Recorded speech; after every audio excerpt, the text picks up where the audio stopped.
Quand je lis cette image, en fait, je vois ce vétérinaire seul au fond de cette étable. On pourrait penser à un vétérinaire en train de faire classiquement un examen clinique pour établir un diagnostic, la base de la démarche vétérinaire. Mais en fait, je pense plutôt à un vétérinaire en train de pratiquer un suivi de reproduction. A priori, il est en train de faire une exploration rectale, même si maintenant ces suivis le plus souvent se font d'une part avec l'ordinateur, puisque le vétérinaire doit analyser de nombreuses données de reproduction et de production, mais également bien sûr avec un échographe pour avoir des éléments un peu plus précis sur l'état de l'appareil génital. Ces suivis de reproduction, puis ces suivis de troupeaux, en fait, on a commencé à en faire l'enseignement dans le début des années 80.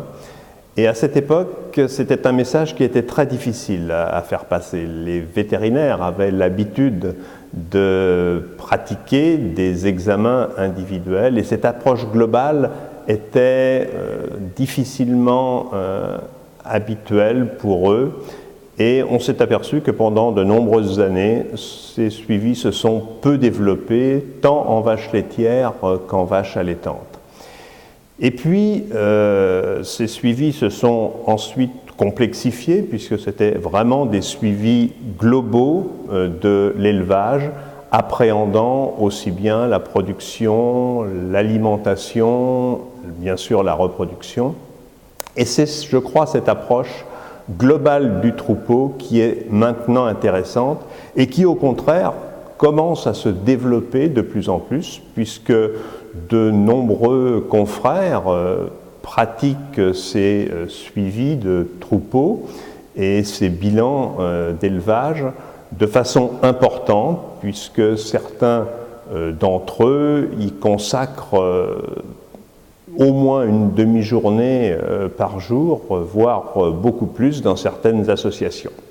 Il est bien évident que pour pratiquer ce type d'approche, il est nécessaire d'avoir une organisation dans le cabinet vétérinaire, car cela est consommateur de temps, mais permet aussi des liens différents avec les éleveurs qui s'aperçoivent que le vétérinaire est capable d'appréhender la totalité de l'élevage. Alors dans ce domaine, il y a quand même pas mal de concurrence, puisque certains techniciens ou ingénieurs, tant dans le domaine de l'insémination artificielle que du contrôle laitier, vont faire également des propositions de ce type d'approche. Mais on peut penser quand même que le vétérinaire est le mieux placé car il est capable d'aborder tous ces aspects, production, reproduction, mais en plus, son approche pathologique, sa démarche diagnostique lui permet effectivement d'être a priori beaucoup plus efficace.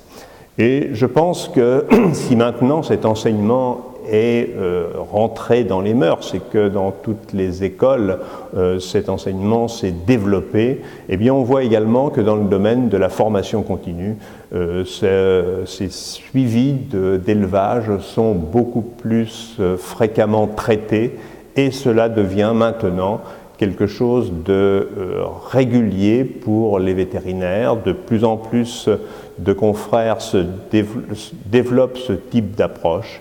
Et on peut espérer qu'ils pourront ainsi apporter une nouvelle vision de la profession et être beaucoup plus efficaces sur le terrain en donnant des conseils qui vont bien au-delà de la simple pathologie.